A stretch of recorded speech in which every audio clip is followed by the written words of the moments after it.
Majelis Terapi Hati, menjelajah sampai mengerti. A'udzubillahi minasyaitonirrajim. Bismillahirrahmanirrahim. Assalamualaikum warahmatullahi wabarakatuh. Alhamdulillah. Alhamdulillahi rabbil alamin. Asyhadu an la ilaha illallah wa asyhadu anna Muhammadar Rasulullah. Allahumma shalli ala sayyidina Muhammad wa ala ali sayyidina Muhammad. Rabbi shrah li sadri wa yassir li amri wahlul 'uqdatam min lisani yafqahu qawli. Rabbi zidni ilma, Rabbi zidni ilma, Rabbi zidni ilma. Allahumma faqihni fid-din wa 'allimni ta'wilil Qur'anil Karim. Rabbi a'udzubika min hamazati syayatin wa a'udzubika Rabbi ayahdurun. Innahu min Sulaiman wa innahu bismillahirrahmanirrahim. Pertama tentu kita semua mengucapkan puji syukur kita kehadiran Allah Subhanahu wa taala atas segala nikmat yang telah Allah curahkan kepada kita berupa nikmat iman dan Islam, nikmat kesehatan, nikmat kesempatan dan semua nikmat-nikmat yang tentu Allah telah berikan kepada kita sepanjang kita berkehidupan di atas muka bumi. Selawat beriring salam marilah kita selalu sampaikan kepada yang mulia dan agung baginda Muhammad sallallahu alaihi wasallam. Semoga segala kebaikan tercurah kepada beliau, kepada keluarganya, para sahabat dan para pengikutnya sampai akhir zaman. Insyaallah mudah-mudahan kita semua yang beriman dan bertakwa mengikuti Al-Quran sebagai tuntunan dan jalan ketakwaan kita dan menjadikan sunnah-sunnah sebagai pelajaran dan tentu penerapan dalam kehidupan kita, kelak insyaallah mendapatkan syafaat Allah melalui Rasul kita di yaumil hisab. Amin ya rabbal alamin. Ayahanda bunda majelis terapi hati yang tentu dicintai oleh Allah Subhanahu wa taala. Tiada yang lebih membanggakan dan membahagiakan kita semua kecuali dalam hal ini tentu membersamai kehidupan kita dengan Al-Quran. Maka Al-Quran adalah tentu jalan yang paling tinggi, jalan yang paling Allah cintai kepada semua makhluk-makhluk Allah. Karena tanpa Al-Quran maka tidak mungkin kita kembali ke jalan kebenaran itu. Maka Allah telah menuntun kita dengan kebenaran Al-Quran. Mari kita mulai tentu membukanya dengan surat 39, surat Az-Zumar ayat 1 sampai 3. Kita baca dulu ayat pertama. Silakan dibantu yang pertama, surat 39 ayat pertama.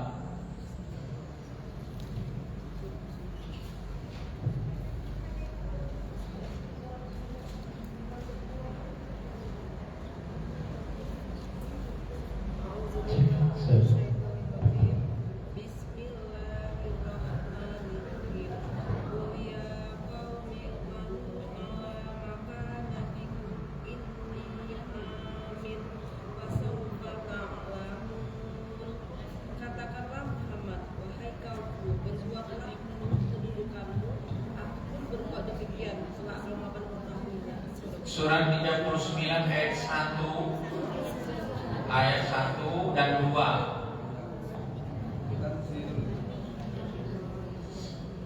Suratnya 39. Silakan dibantu Bun, dibaca. Silakan sampai dapat bunda. Dapat duluan.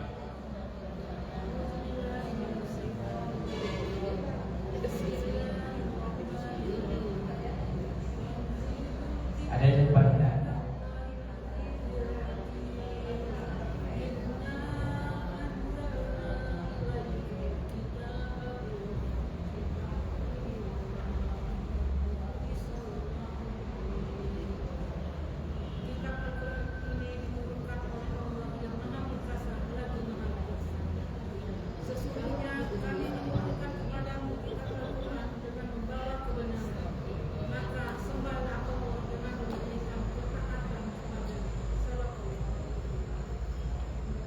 Kitab Al-Quran diturunkan oleh Allah yang maha perkasa, maha bijaksana. Allah telah menurunkannya dengan kekuatan yang luar biasa. Allah menunjukkan dengan Azizul Hakim, yaitu Maha Perkasa dan Maha Bijaksana. Supaya apa? Supaya kita meyakini bahwa Al-Quran ini betul-betul diturunkan oleh Allah Subhanahu wa Ta'ala. Dalam banyak surat, penjelasan tentang untuk meneguhkan keyakinan kita kepada Al-Quran begitu banyak. Tetapi khusus dalam surat Az-Zumar ini, Allah menerangkan bahwa Al-Quran diturunkan oleh Allah yang Maha Perkasa lagi Maha Bijaksana. Untuk apa? Allah menurunkan Al-Quran itu kepadamu. Kepada siapa? Kepada yang membaca. Kalau yang membaca itu dulu Muhammad Sallallahu Alaihi Wasallam, maka kemudian itu diturunkan kepada kita. Maka kita yang membaca Al-Quran, artinya kitab Al-Quran diturunkan kepada kita. Untuk apa? Untuk membawa kebenaran. Kebenaran dari isi Al-Quran, kebenaran hakikat dari petunjuk Al-Quran untuk kehidupan kita. Maka kata Allah Subhanahu wa Ta'ala, satu tujuan daripada Al-Quran diturunkan itu, sembahlah Allah dengan tulus ikhlas beragama kepadanya. Siapa saja yang mau menyembah kepada Allah, maka dengan Al-Quran itu, maka diyakini dia mampu menyembah kepada Allah dengan sebaik-baiknya, dengan seluruh jiwa raganya, tulus ikhlas beragama kepadanya. Supaya apa? Supaya Allah ingin menyampaikan kepada kita Al-Quran ini sebuah kitab yang bukan ada keraguan lagi. Dijelaskan dalam banyak ayat bahwa Al-Quran ini dengan sebuah tujuan menyelamatkan kita di dunia dan menyelamatkan kita di akhirat. Mari kita lanjut di ayat berikutnya, tambahan untuk menambah keyakinan kita di dalam ayat ketiga di surat Az-Zumar, surat yang sama ayat ketiga. Dilanjut dibaca artinya saja karena panjang.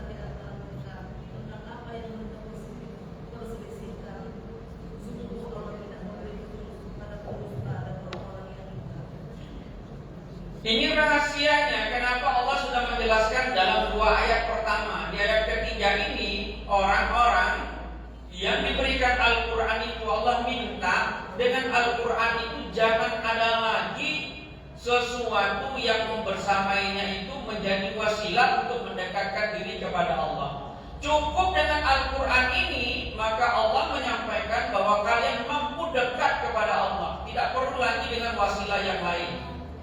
Kenapa? Karena Quran adalah tidak syirik.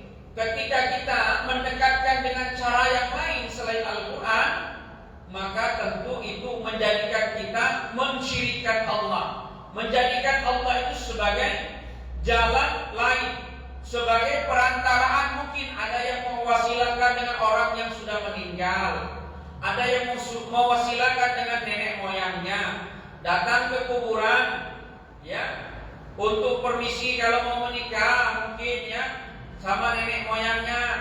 Untuk apa? Supaya nanti kalau menikah jadi selamat, maka pergi dulu permisi ke kuburan nenek moyang. Itu salah satu daripada mewasilakan sebagai contoh bahwa Al-Quran melarang kita meyakini sekecil apapun keyakinan selain daripada keyakinan berdasarkan isi Al-Quran. Maka kalau kita ingin mendapatkan kecintaan Allah, maka kemudian kata Allah, tulus ikhlaslah beragama dengan menggunakan jalan dan aturan Allah Subhanahu wa Ta'ala yang Allah sampaikan di dalam Al-Quran. Karena menyembah Allah itu tidak perlu dengan cara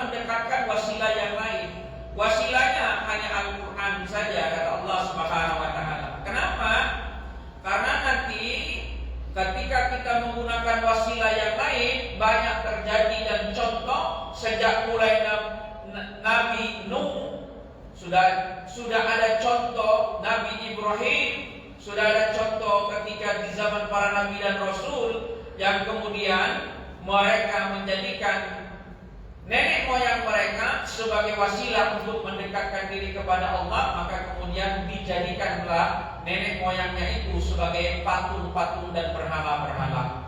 Nah, hari ini memang ada yang sungguh-sungguh menyembah berhala dan patung, tapi ada juga yang mengaku muslim menyembah berhala dan patung, tapi tidak berupa benda, tapi berupa tauhid. Apa tauhid? Yaitu kekuasaan. Kekuasaan apa? Kekuasaan jabatan, kekuasaan uang, dan seterusnya ya. Semua apa yang menjadi keyakinan kita karena benda tersebut, karena jabatan itu, karena apapun selain daripada Allah, maka berarti dia telah mensyirikkan Allah. Maka Allah ingin kita murni. Kenapa Allah ingin memurnikan ajaran kita? Kenapa Allah ingin kita menyembah hanya kepada Allah? Karena sesungguhnya kita ingin dibimbing oleh Allah Subhanahu wa taala menyelamatkan diri kita dan menyelamatkan keluarga kita. Coba kita lanjut di surat yang sama ayatnya 15. Surat yang sama, surat 39 Az-Zumar ayatnya 15.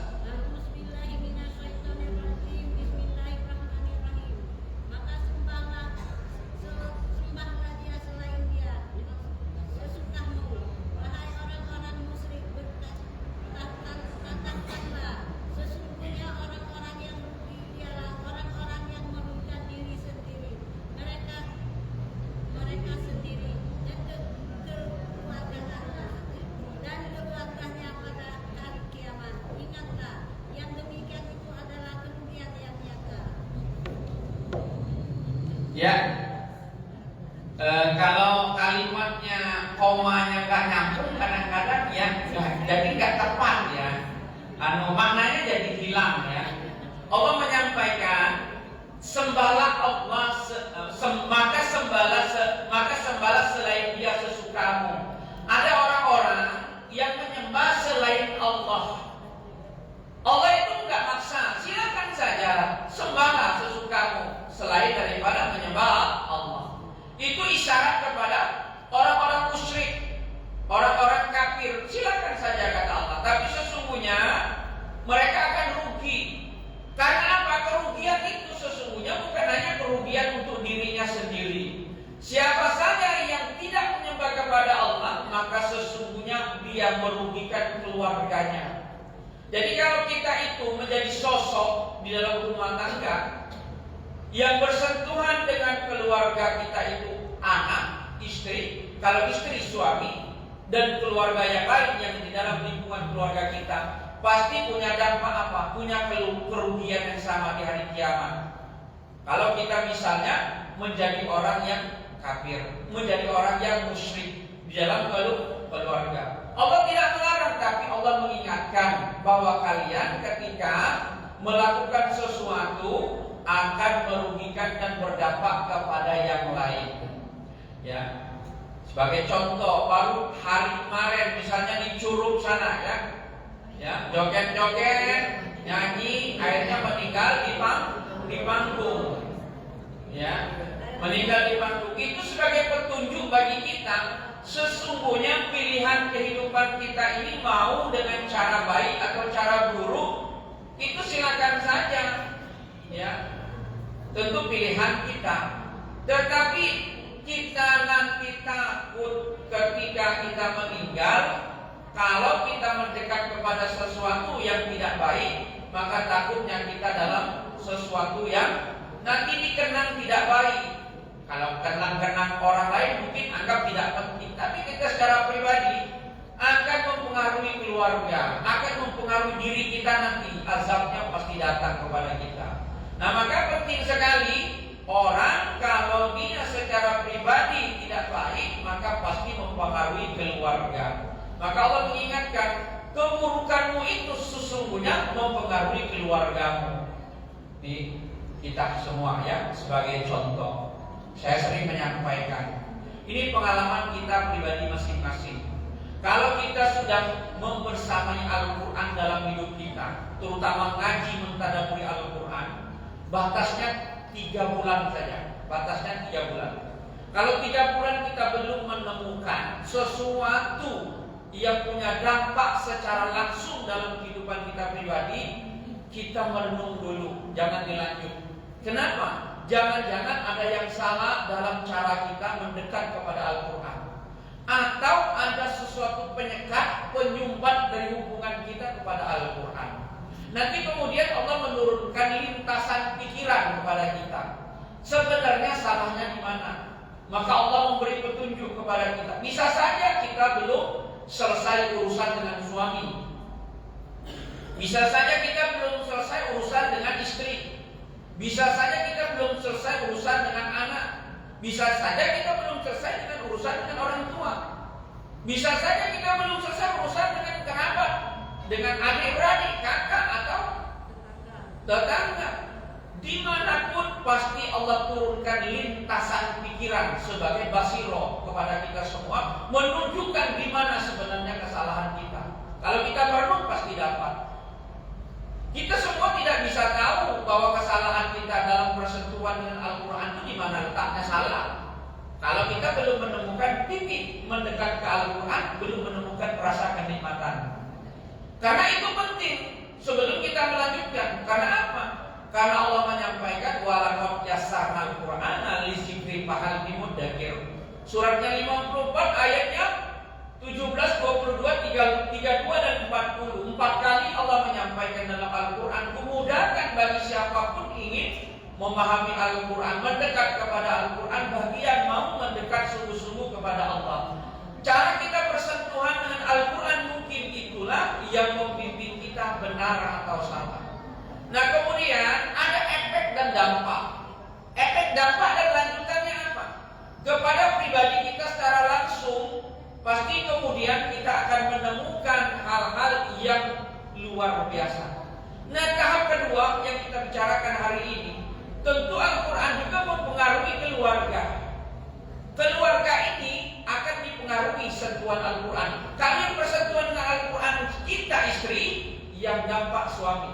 Kalau persentuhan suami, yang berdampak istri dan anak. Sesungguhnya yang sebaik-baiknya yang mendekat kepada Al-Quran itu adalah laki-laki. Karena laki-laki adalah sebagai imam, sebagai pemimpin, rijal, ya, sebagai pengayom bagi keluarga. Tapi oke, kalau memang kita sudah terlanjur bersuamikan, mungkin itu wasilah untuk kita berbuat baik. Suami kita belum begitu baik, ya, kita bisa menjadi penunjuk jalan, obor sebagai cahaya bagi suami kita untuk menentukan jalan kebaikan. Dengan Al-Quran, apa dampaknya? Dampaknya tentu kemudian ada perbaikan dalam kehidupan rumah tangga. Kita pasti merasakan kalau kita berkomunikasi dengan istri dan suami hari ini belum terlalu harmonis, dengan Al-Quran harus jadi harmonis. Kalau dengan Al-Quran tidak bisa membuat harmonis keluarga kita, berarti belum benar sentuhan kita dengan Al-Quran. Kalau misalnya Al-Quran yang kita sentuh tidak menjadikan anak-anak kita yang nakal berubah menjadi baik, belum benar, berarti sentuhan kita bersama Al-Quran. Saya punya pengalaman pekan kemarin, Akiko, ada keluarga anaknya mau melepas HP, sampai foto saja, istri sama suami, orang tua neneknya mau foto saja, anaknya nggak mau berdiri buka, tetap aja nunduk pegang HP. Masya Allah, ya, subhanallah, ya. Karena apa? Ini akibat dari mana? Apa yang kita sampaikan hari ini? Dapat dari siapa? Dapat dari perbuatan suaminya tentara, jauh. Pagi urusannya di luar terus, tidak bisa memberikan contoh kepada keluarga. Istrinya mungkin sosialita, anak dibiarin pakai main HP. Itu pasti sudah berlangsung lama. Kenapa berlangsung? Tantrum bahasa anak sekarang, ya. Kenapa? Anak itu nggak mau lepas HP. Coba, malu sekali orang tuanya. Saya pegang tangan itu. Terakhir saya naik panggung, saya pegang kepalanya, saya dongeng. Rabbi habib minas sholihin. Pegang kuat-kuat. Berdiri dia begitu, dilepasnya HP, langsung senyum foto dia. Astagfirullahaladzim. Orang tuanya senang. Terima kasih Ustaz, ya Allah. Terima kasih Ustaz. Senang bukan main orang tuanya. Ya, saya tekan kepala anaknya tuh, diam kau. Kita mau foto ya. Alhamdulillah anaknya senyum, HP-nya dilepas. Ya, orang tuanya senang banget. Ya, kenapa bisa terjadi seperti itu? Inilah yang penting membuat kita mendekat kepada Al-Quran. Orang tua itu mempengaruhi. Saya tidak yakin orang tuanya memberi contoh kepada anaknya. Maka saya bilang saya nggak mau banyak-banyak ngomong di sini. Saya cukup 2 ayat saja ngomong surat Luqman. Perintah Allah surat Luqman surat 31. Ayatnya ayat apa? Ayat 15 dan 16 saja. Nggak usah banyak-banyak saya bilang. 2 aja ayat yang saya sampaikan. Allah itu menurunkan hikmah kepada Luqman supaya apa? Supaya dia mengesahkan Allah. La tusyrik billah. Perintah yang paling tinggi untuk bersyukur itu perintah untuk tidak mensyirikkan Allah. Ketika orang tua, suami memerintahkan untuk tidak mensyirikkan Allah, maka kemudian dia akan lurus kehidupan rumah tangga itu. Anak-anaknya tidak mungkin bisa begitu, ya. Jadi begitulah model-model rumah tangga hari ini. Karena apa? Tidak dimulai dengan parenting keluarga. Ya. Parenting keluarga itu apa? Memahami esensi berkeluarga itu penting, itu bersentuhan dengan Al-Quran dulu. Jadi kalau sudah bersentuhan dengan Al-Quran, insya Allah keluarganya itu keluarga yang sakinah mawaddah warahmah. Apa konsep sakinah mawaddah warahmah muncul? Sakinah, ketenteraman itu mungkin wa min ayatihi awalnya karena kesenangan dan kecintaan suami istri, maka muncul sakinah, apa rasa bahagia. Tapi tidak mungkin bisa bahagia selesai kalau sudah lama-lama harus timbul mawaddah, kasih sayang yang tumbuh itu karena Allah. Baru Allah turunkan warahmah, petunjuk, keberkahan bagi keluarga. Tidak mungkin rahmat Allah akan turun kepada keluarga yang suaminya tidak dituntun dengan Al-Quran. Maka oleh karena itu, kita lanjut di surat 66 ayat 6. Suratnya surat 66 ayat 6.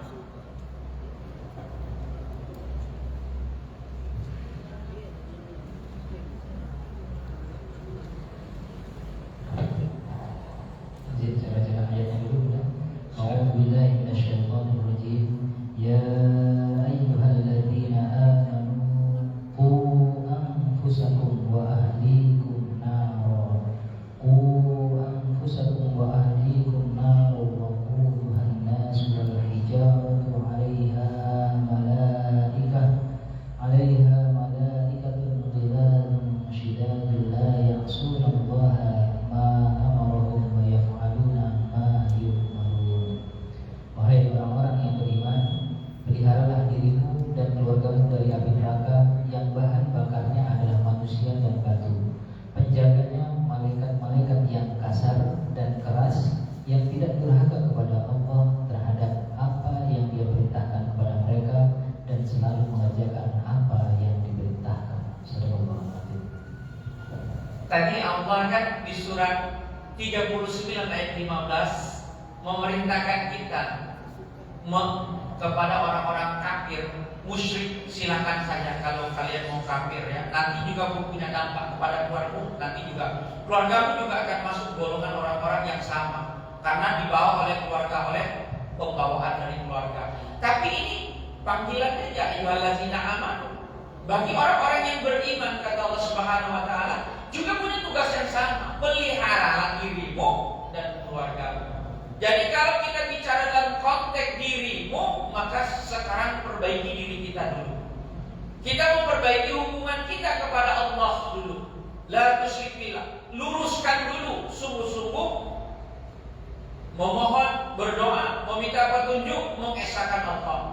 Kemudian baru berdampak kepada keluarga. So pasti yakin, hakul yakin pasti punya dampak kepada keluarga karena keterikatan yang sangat dekat sekali secara esensi maupun secara Al-Quran telah menyampaikan jika kamu melihara dirimu maka keluarga punya dampak. Jadi kemudian dampak yang perlu kita ketahui dari kita membersamai Al-Quran ini harus punya tahapan. Tahapan pertama mungkin anak-anak kita, mungkin suami kita, yang selama ini kalau dia belum baik sholatnya harus mulai pelan-pelan baik. Wajib. Kenapa wajib?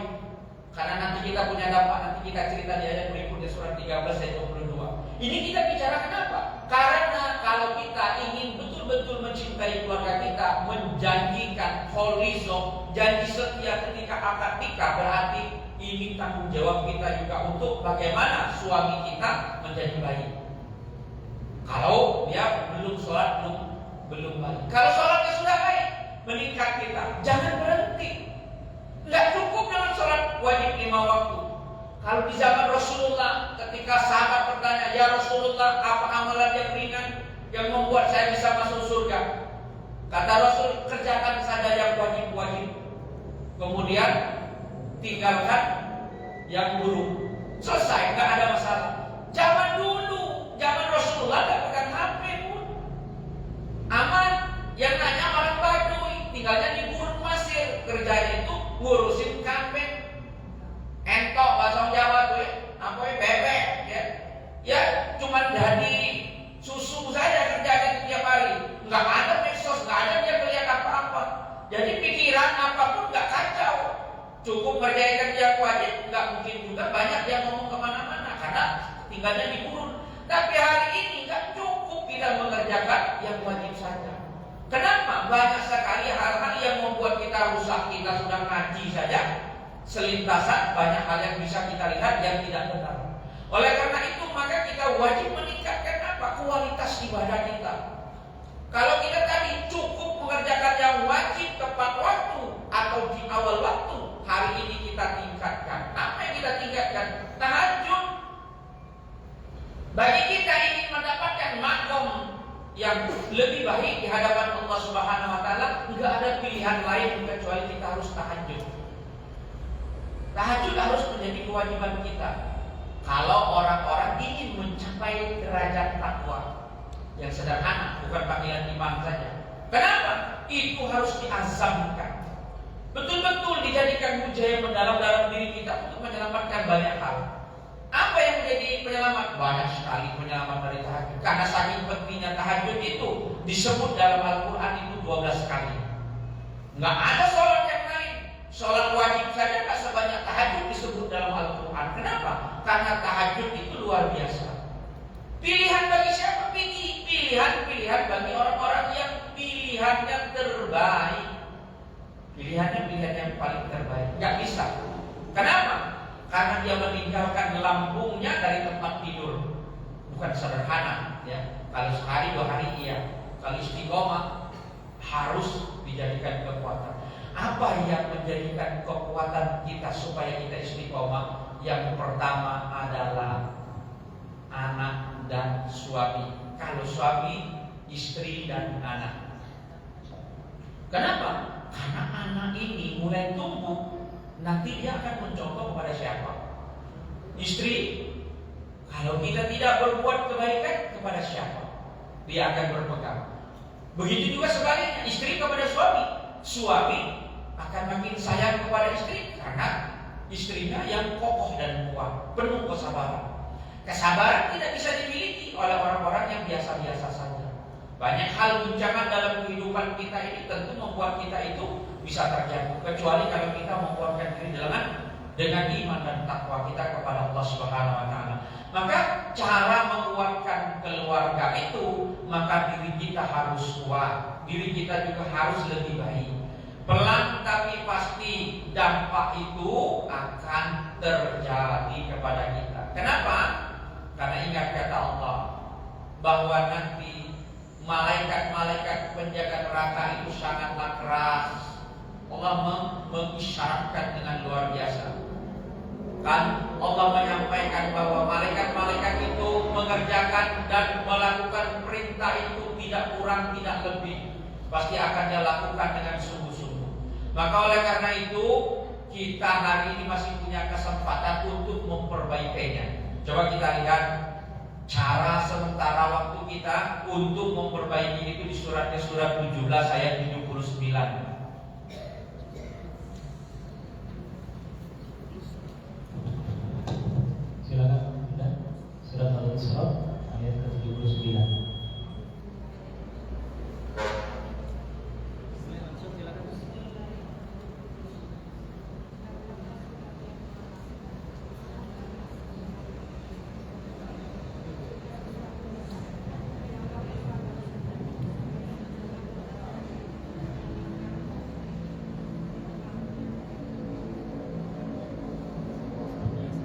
Ya, suratnya 1779. Silakan dibaca artinya.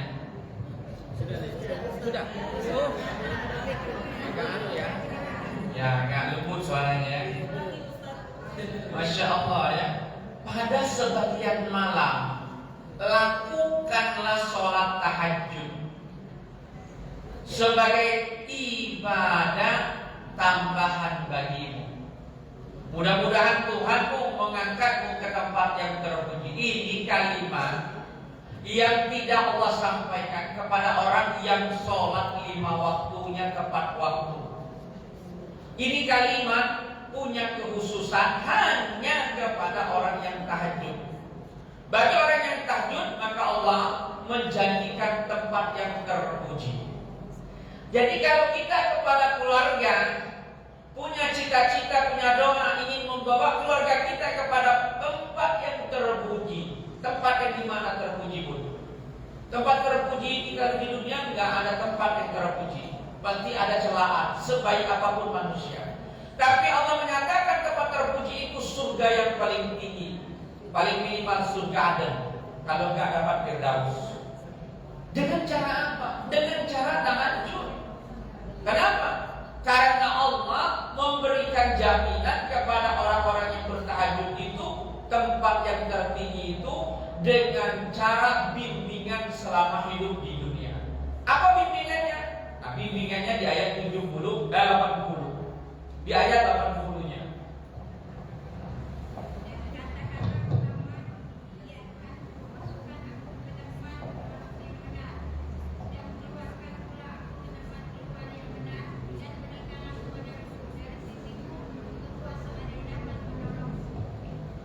Ini yang luar biasa.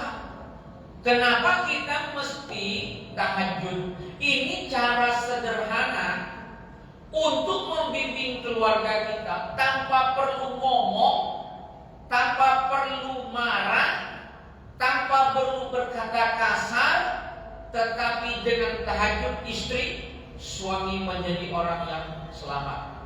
Apa cara Allah menyelamatkan? Membawa dia kalau di tempat selama ini di dalam kafe, keluar dari kafe. Kalau hobi karaoke, keluar dari tempat karaoke. Cara Allah. Kalau anak kita selama ini nggak benar dibimbing Allah pada jalan yang benar, cara Allah. Kenapa? Nggak perlu kita ngajarin, tapi yang penting kita laksanakan salat tahajud itu. Tahajud ini membawa apa? Membawa kita ke tempat masuk yang benar. Apa saja yang kita perbaiki? Mereka akan pelan-pelan memperbaiki dirinya sendiri. Amalan ini. Dan juga kalau dia keluar, pasti tempat keluarnya juga yang benar. Dia masuk ke tempat yang benar, keluar pun tempat yang benar. Kalau di tempat kerja, bisa saja tempat kerjanya itu enggak paling tinggi sebagai presiden direktur. Bisa saja dia tidak terlalu tinggi sebagai bupati atau apapun jabatannya. Bisa saja kalau berdagang dia tidak sangat kaya betul. Bisa saja seperti itu, tapi membuat dia sangat nyaman dalam kehidupannya. Kenapa? Karena Allah yang membimbingnya, menyelamatkan dia di tempat yang paling pas untuk dia. Ini cara Allah. Kemudian apa kata Allah tadi? Berikanlah kepadanya kekuasaan yang dapat menolong. Setiap dia diberi apapun, dia mampu menjadikan itu sebagai penolong dari kehidupannya. Ini syarat mutlaknya. Ini juga hal-hal yang Allah sampaikan sebagai bagian daripada cara mudah dan sederhana kita untuk membimbing kita dalam ketaatan dan kebahagiaan bagi keluarga kita. Jadi banyak hal yang kita lakukan, kadang-kadang kita pusing, ruwet, bagaimana cara keluar dari persoalan. Maka keluar dari persoalan itu perbaiki dulu sholatnya, perbaiki cara bersentuhan dengan Al-Qur'annya, perbaiki cara kita berhadapan kepada Allah di waktu malam kita. Nanti pelan-pelan itu akan membimbing daripada persoalan-persoalan dan perbuatan-perbuatan kita. Sebenarnya, bunda ayahanda sekalian, keruwetan itu bisa saja menjadi-jadi, bisa saja bertambah-tambah, tetapi hati kita lebih kuat daripada apa yang selama ini. Bisa saja ada seperti itu. Coba kita lihat di suratnya surat 3 ayat 142.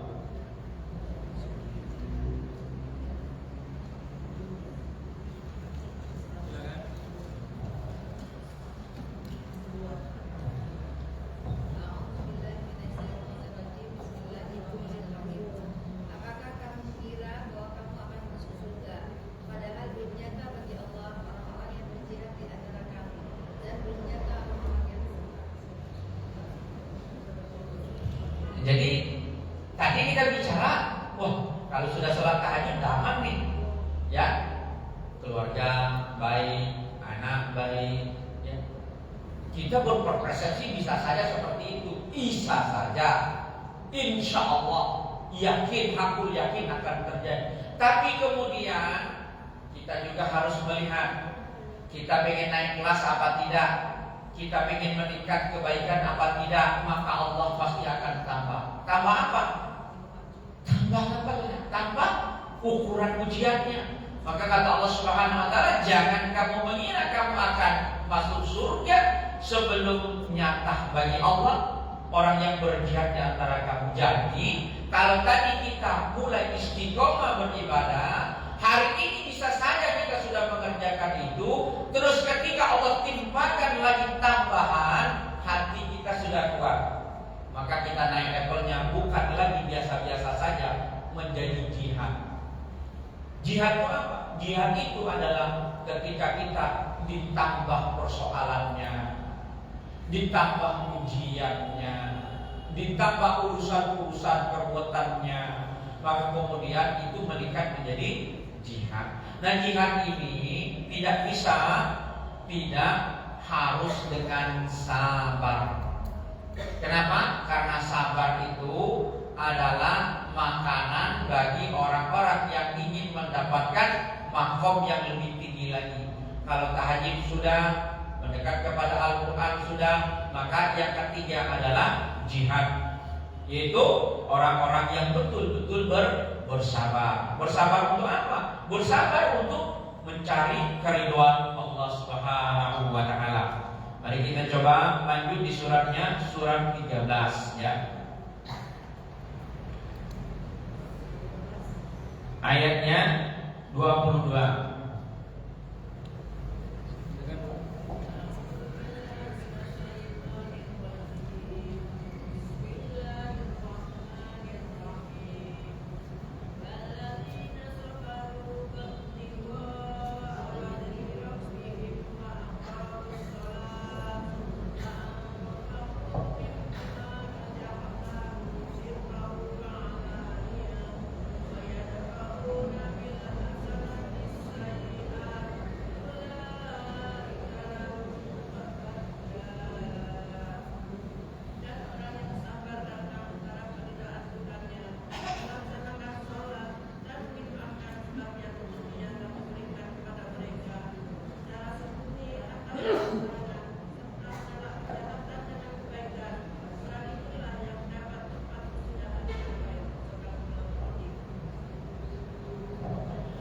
Orang-orang yang sabar mengharapkan keridhaan Tuhannya. Jadi inilah jihad. Jihad itu apa? Bersabar untuk mencari keridhaan Allah. Apa yang dia sabarkan? Sholatnya sabar. Surat An-Nahl ayat 45. Tidak mungkin kamu menemukan kehusyuan kecuali kamu bersabar dulu dalam menjalankan sholat. Apa cukup dengan sholat tahajud saja 1, 2, 3 malam terus selesai? Enggak. Setiap malam sepanjang hidup kita pakai sebagai alat jaminan pada Allah meningkatkan makom kita di hadapan Allah. Infak nggak cukup dengan 1 kali infak, 2 kali infak, tapi infaklah terus menerus, baik sembunyi maupun terang-terangan, kata Allah Subhanahu wa taala. Sabar kita. Kadang-kadang uangnya banyak, beri banyak. Kadang uangnya dikit, tetap beri. Nggak ada, tetap beri. Ya. Bahkan kami sering mendengar ada orang kaya di Palembang ini tahan hutang ya kalau nggak ada uang demi untuk infak. Ya. Tahan hutang. Kenapa? Karena dia tahu kalau infak itu jalan kemudahan bagi kehidupannya. Kalau dia meyakini, insya Allah mudah-mudahan itu jalan yang Allah akan berikan jaminan baginya kebaikan-kebaikannya. Dan yang paling penting belum cukup dengan sholat, dengan berinfak, baik itu sembunyi maupun terang-terangan. Orang yang bersabar mencari keridhaan Allah itu menolak kejahatan dengan kebaikan. Menolak kejahatan dengan kebaikan ini, Masya Allah ya, sungguh luar biasa beratnya. Bahkan sahabat sendiri pernah bersumpah untuk tidak membantu dari orang yang sering dia bantu karena sesuatu masalah yang membuat dia kesal setengah mati. Bahkan turun ayat Al-Quran yang mengingatkan sahabat Abu Bakar, ya, karena apa? Karena tidak mau membantu dari keluarganya, akibat daripada dia kesal banget dia. Ya, kadang-kadang kita seperti itu ya. Nah, ini juga menolak kejahatan dengan kebaikan ini adalah amalan yang tentunya amalan jihad. Harus bersabar kita mencari keridhaan Allah Subhanahu wa taala. Bukan karena mereka. Kita membantu bukan karena mereka, enggak ada urusan dengan mereka. Kita membantu karena kita ingin membantu diri kita sendiri. Ya. Jadi kalau kita belum berkonsep dengan Al-Qur'an, saya dapat undangan. Sampai undangan itu datangnya 2 kali.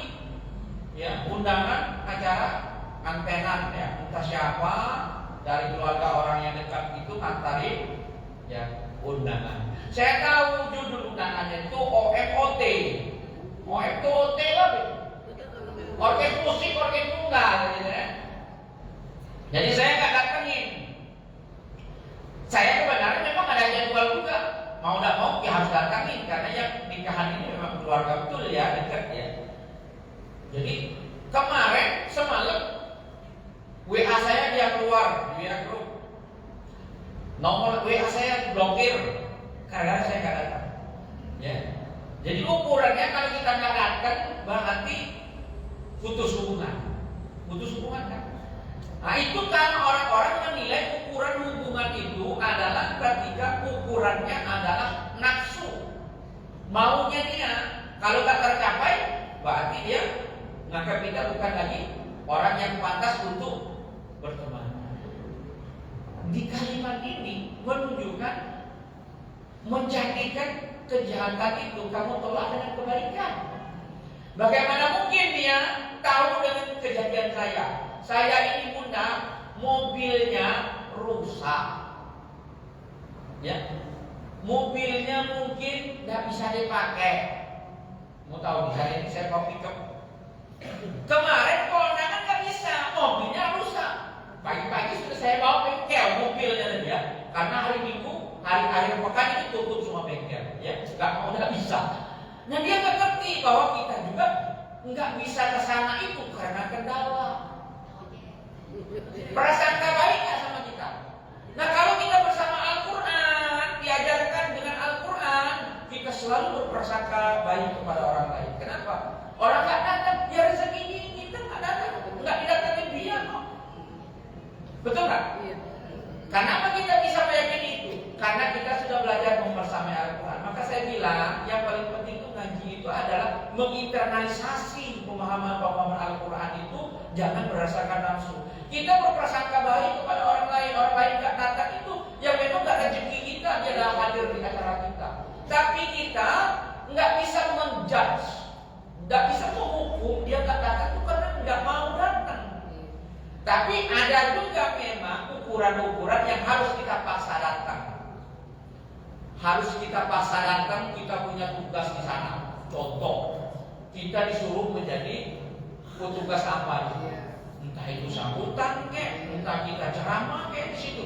Sementara kita nggak datang tanpa alasan, ya harus kejar. Bagaimanapun cara harus kita kejar. Nah kalau kita sekarang sebagai undangan saja, terus ada masalah begitu, ya kan? Kapan tanpa kita datang pun kan acara kita berlangsung. Kenapa mesti harus memutuskan hubungan?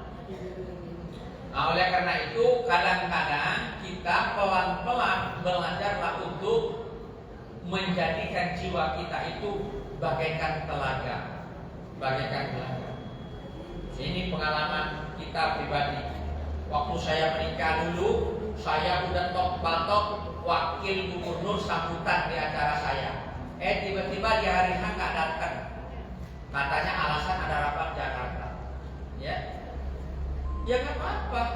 Berarti kan rezeki kita dong dia, ya kan? Terus, ya, kita harap bantuan dari orang yang kita harapkan bantuan, nggak ngebantu sama sekali. Boro-boro mau bantu datang aja enggak, ya. Tapi ada orang yang kita nggak nyangka bantu kita luar biasa seperti yang kita ekspektasi. Kita nggak nyangka dia bantu, tiba-tiba dia bantunya luar biasa. Jadi itulah cara Allah. Nah, bunda sekali yang ayah bunda yang pasti mengalami proses yang sama. Jadi kalau sudah mau nganterin anak, orang tak datang, ibu terima saja. Ibu terima saja.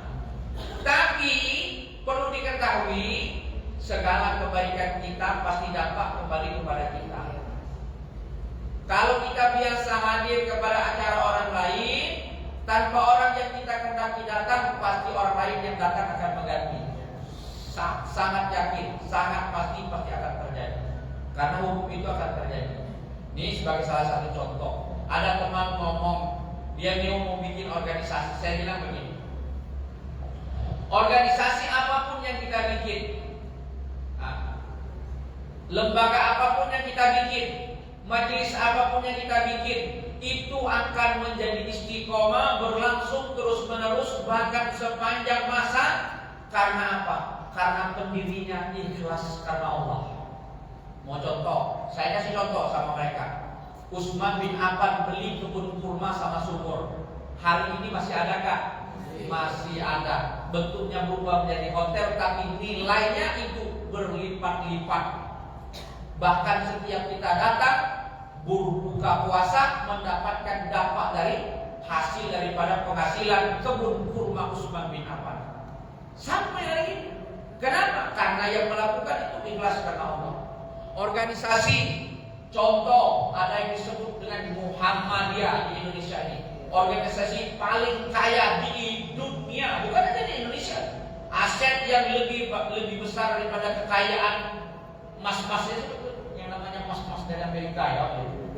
Elon Musk.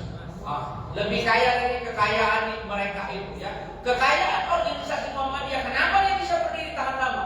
Karena pendirinya itu pasti adalah orang-orang yang ikhlas. Mau yakin majelis terapi hati kita bertahan lama atau tidak? Tergantung dari asatisnya. Ikhlas apa enggak? Kalau enggak ikhlas, pekan depan udah hilang. Kenapa? Ia tergantung keikhlasannya masing-masing. Banyak berdiri organisasi bisa saja dia berlangsung terus-menerus, bahkan ketika pendirinya sudah hilang makin besar. Tapi ada organisasi yang ketika pendirinya mati hilang juga. Artinya tergantung dari ukuran ikhlasnya. Jadi nggak usah khawatir dengan ukuran yang Allah berikan kepada kita. Sebanyak apa? Sebanyak Allah menyampaikan dari ujung ayat 22 ini, itulah yang mendapat kesudahan yang baik. Kesudahan yang baik itu adalah kesudahan bagi kita dan kesudahan bagi anak cucu kita. Kesudahan anak cucu kita itu kesudahan yang baik juga, Bu. Coba kita baca ayat selanjutnya, Bu. Baca ayat yang 23.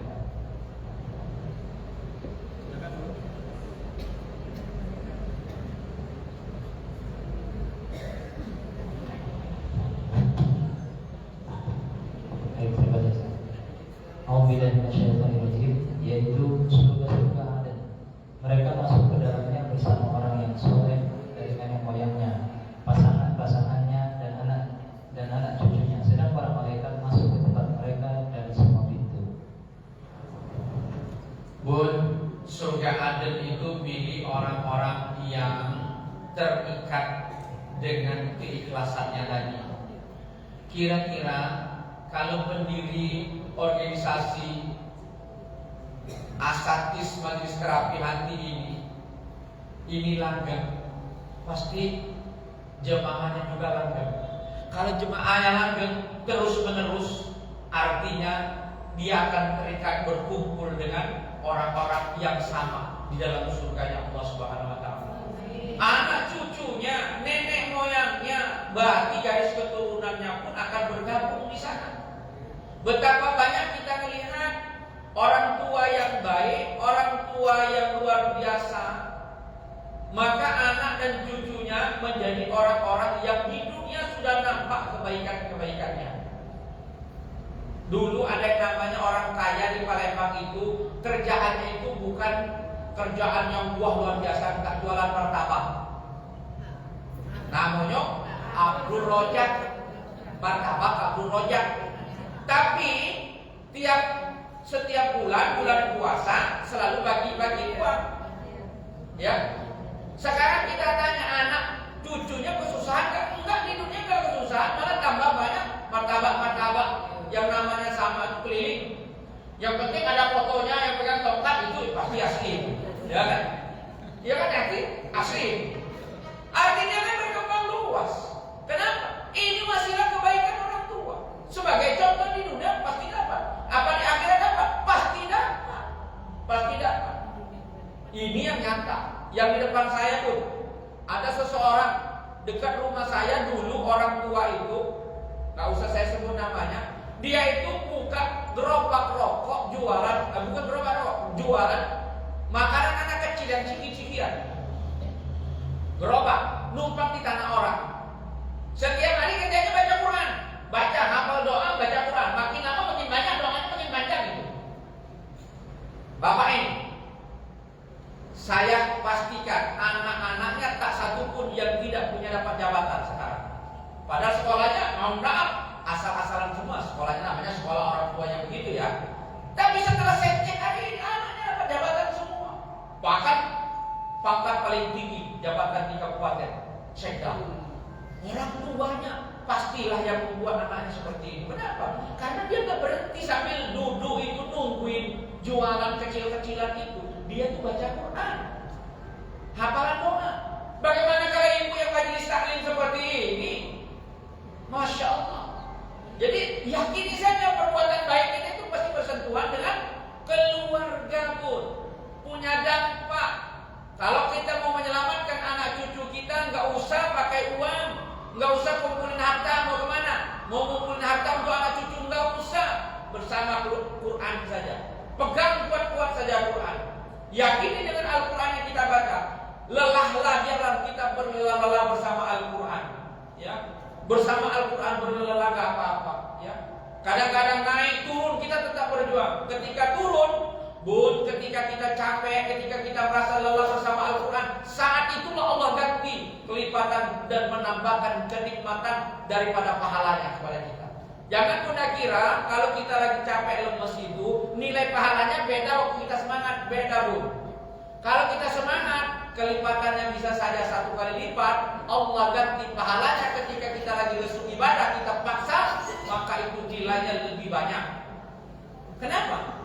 Karena bangkit dari kemalasan itu luar biasa loh. Butuh tenaga yang lebih besar. Jadi ketika bunda lemes, lesu, tidak semangat pergi ngaji, sebenarnya Allah bervisi, Bu, pahalanya lebih banyak Bu, berangkatlah. Ketika kita tersenyum, Ali bin Abi Thalib melalui Rasulullah SAW menyampaikan, kalau kalian tersenyum dalam kebaikan, sesungguhnya Allah sedang tersenyum kepadamu. Mau tahu Allah senyum? Ketika kita tersenyum dalam kebaikan, Allah tersenyum. Tapi bukan tersenyum dalam keburukan, tersenyum dalam kebaikan. Banyak juga orang yang ketawa tersenyum dapat duit, tapi duitnya haram. Tapi itu tentu Allah tidak tersenyum. Tersenyum kita karena kebaikan yang kita lakukan, Allah bahagia, Allah tersenyum.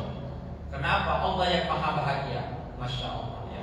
Jadi Allah Subhanahu wa ta'ala menyampaikan nenek moyang kita, anak cucu kita, bahkan keluarga besar daripada majelis-majelis ini adalah akan bersatu di dalam surga ketika kita tersambung dalam kebaikan-kebaikan yang sama. Jadi kita sudah diceritakan ya periode yang lalu bagaimana dahsyatnya majelis ilmu ini kepada kita ya. Bagaimana majelis ilmu ini mempengaruhi dampak kepada lingkungan kita ya. Jadi kita mulai sekarang ukur, kita tidak bisa mengukur kepada orang lain. Kita mengukur kepada diri kita sendiri. Bagaimana diri kita punya perubahan dalam kehidupan kita. Perubahan apa? Perubahan yang paling nyata itu menjadikan kita makin bahagia nggak dengan bersama Al-Quran, makin senang nggak bersama Al-Quran. Kalau bunda punya masalah, pasti masalahnya banyak. Jangankan bunda punya masalah, ustaz juga lebih banyak lagi masalahnya, ya kan? Tapi masalah-masalah itu tidak membuat kita itu lemah dalam beragama. Tambah kita kuat, tambah kita bersemangat, tambah kita yakin kepada Allah. Jangan seperti apa yang disampaikan Allah di dalam surat Az-Zumar ya. Surat Az-Zumar. Jam berapa ini? Berapa menit lagi kita?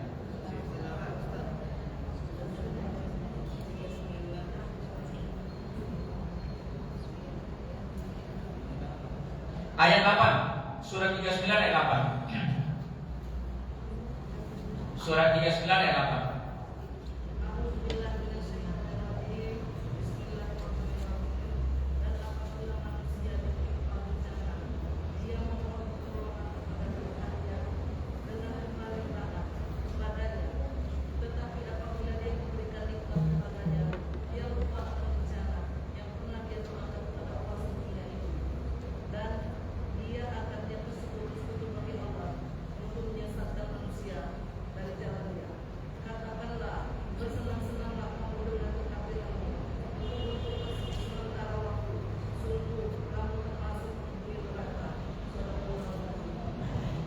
Ini Allah menyampaikan ini kepada kita. Kalau kita lagi kesusahan, ditimpa bencana, ini kita mohon pertolongan kepada Allah. Jangan model begini kata Allah.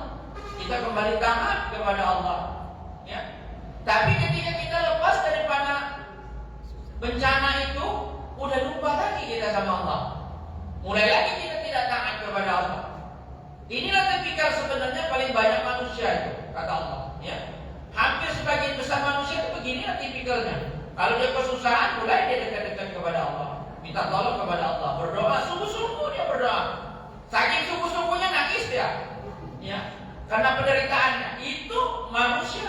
Tapi kalau sudah hilang semua kegundahan kesusahannya itu, lupa lagi dia sama Allah.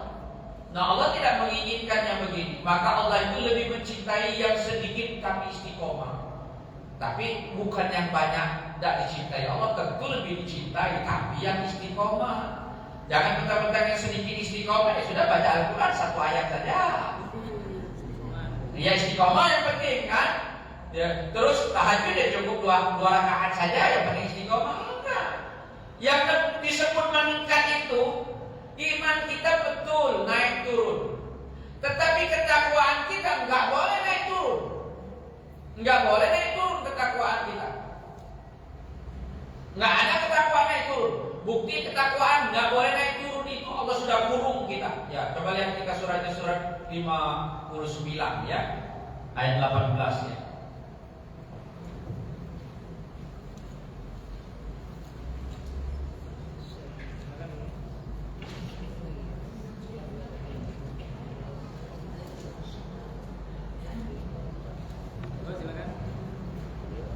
Silakan.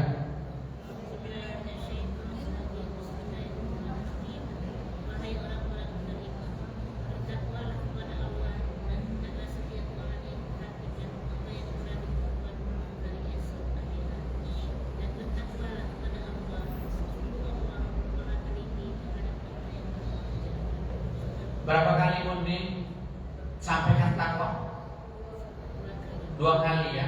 Di pembukaan sudah itu ditutup lagi dengan bertakwalah kepada Allah. Wahai orang-orang yang beriman, bertakwalah kepada Allah. Kemudian hendaklah kalian memperhatikan yang kalian perbuat untuk hari esok. Bertakwalah kepada Allah Subhanahu wa taala. Kata takwa pertama itu perintah untuk melakukan perbuatan untuk kita pilih yang terbaik, supaya takwa kita tidak goyah. Kenapa kita menjadi goyah takwa kita? Naik turun. Karena zuyina linnasi hubbus syahwat minad dunia. Karena ada elemen satu tentang perempuan, elemen kedua tentang anak. tentang harta, tentang apa lagi?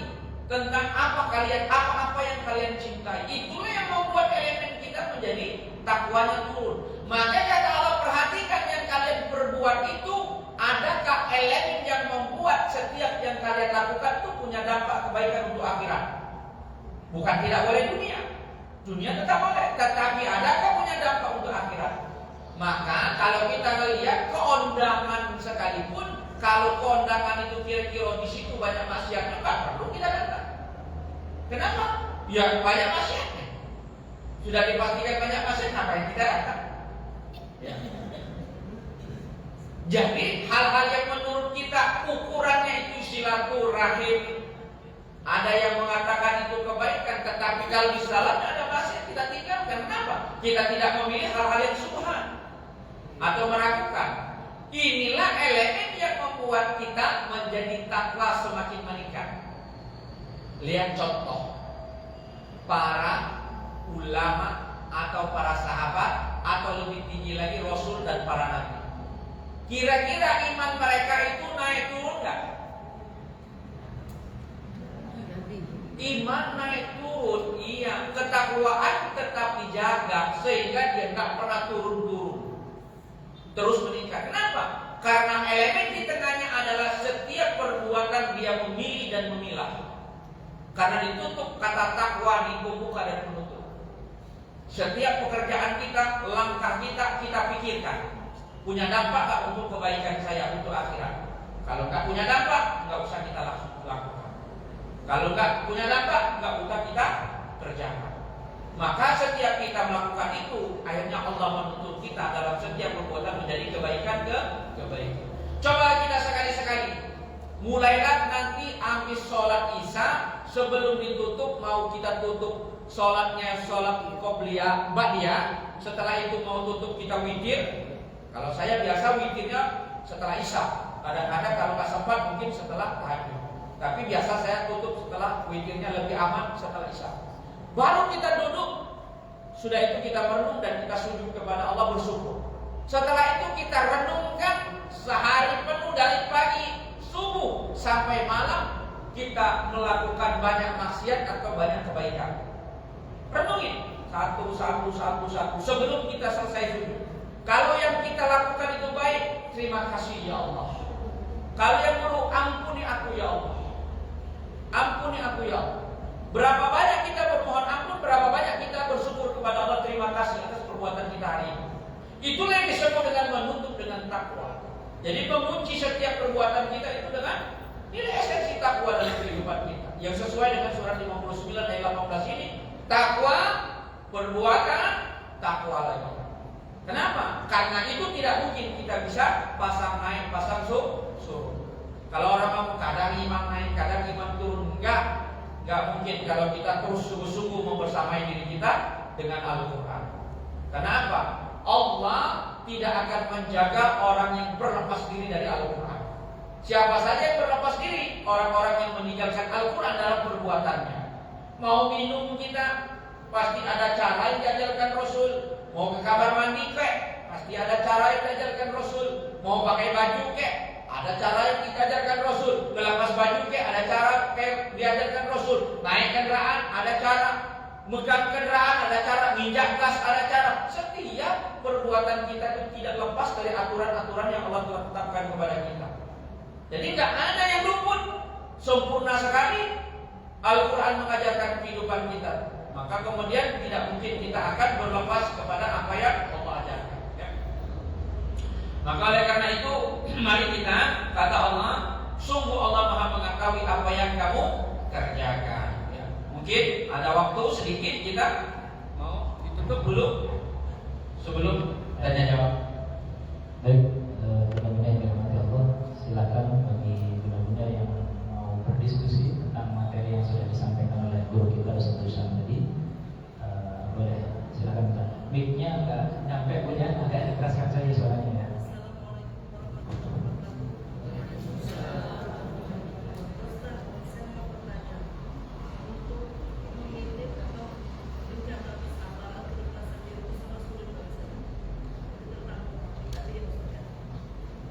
Ketika 1 bulan yang lalu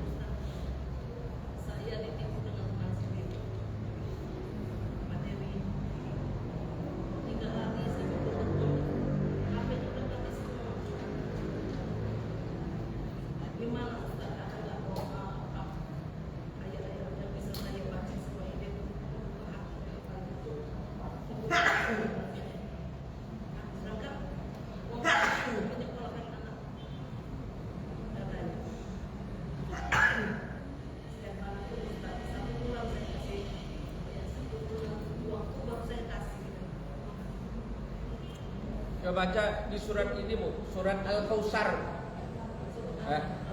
Surat Al-Asyar, surat Asyar ya. Surat bukan Al-Kautsar, Al-Asyar. 103 ya.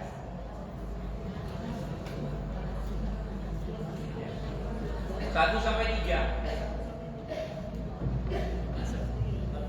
Ya, wal asyar.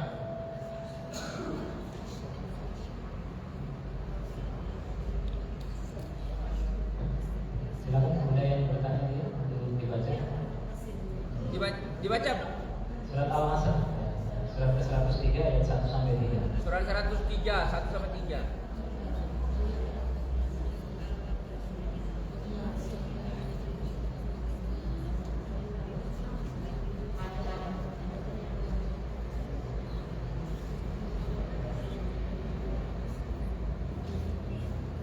Baca Bun.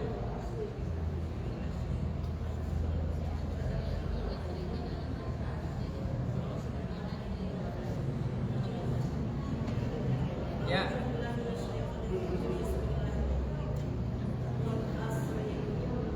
Baca artinya aja.